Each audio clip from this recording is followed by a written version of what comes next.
Expand Design, a roomy cabin, dual tone interiors, 15 smart utility spaces and a large boot space, all there to expand your life.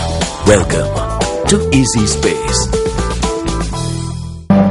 யாழ் தேவி வடக்கு மக்களையும் தெற்கு மக்களையும் இணைக்கின்ற உறவு பாலமாக சித்தரிக்கப்படுகின்ற ரயில் சேவையாகும். 1956 ஆண்டு ஏப்ரல் மாதம் 23ஆம் தேதி ஆரம்பிக்கப்பட்ட இந்த சேவை கொழும்பிலிருந்து யாழ்ப்பாணம் ஊடாக காங்கேசன்துறை வரை இடம்பெற்று வந்தது.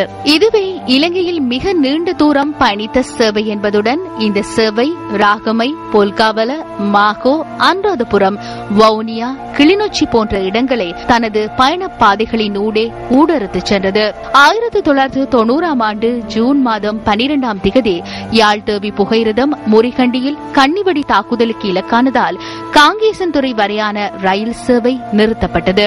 இலங்கையில் ஏற்பட்ட இனப்பிரச்சினையின் யுத்த நடவடிக்கைகளின் வெளிப்பாடாக யாழ் தேவி ரயில் சேவை தடைப்பட்ட நிகழ்வு பலராலும் சித்தரிக்கப்படுகிறது. மதவாச்சி வரை இந்த சேவை இடம்பெற்றதுடன் பின்னர் அது வவுனியா வரை நீடிக்கப்பட்டது. 2009ஆம் ஆண்டு யுத்தம் நிறைவுக்கு வந்த பின்னர் இந்த சேவை மீண்டும் யாழ்ப்பாணம் வரை நீடிக்க அரசாங்கம் நடவடிக்கைகளை முன்னெடுத்திருந்தது. இதன் பின்னர் யாழ் தேவி புகையிரதத்தின் வழித்தடம் வவுனியாவில் இருந்து தாண்டிக்குளம், ஓமந்தை, கிளிநொச்சி, பளை என்று படிப்படியாக விஸ்தரிக்கப்பட்டது. இந்த ஆண்டு முதல் கொழும்பிலிருந்து புறப்படும் யாழ் தேவி வவுனியா ஊடாக பளை வரை பயணிக்கும் நிலையில் இந்த வருடம் செப்டம்பர் அளவில் யாழ்ப்பாணம் காங்கேசன்துறையை சென்றடையும் என்று எதிர்பார்க்கப்படுகிறது. எதிர்பார்ப்புடன் காத்திருக்கிறார்கள் யாழ் மக்கள்.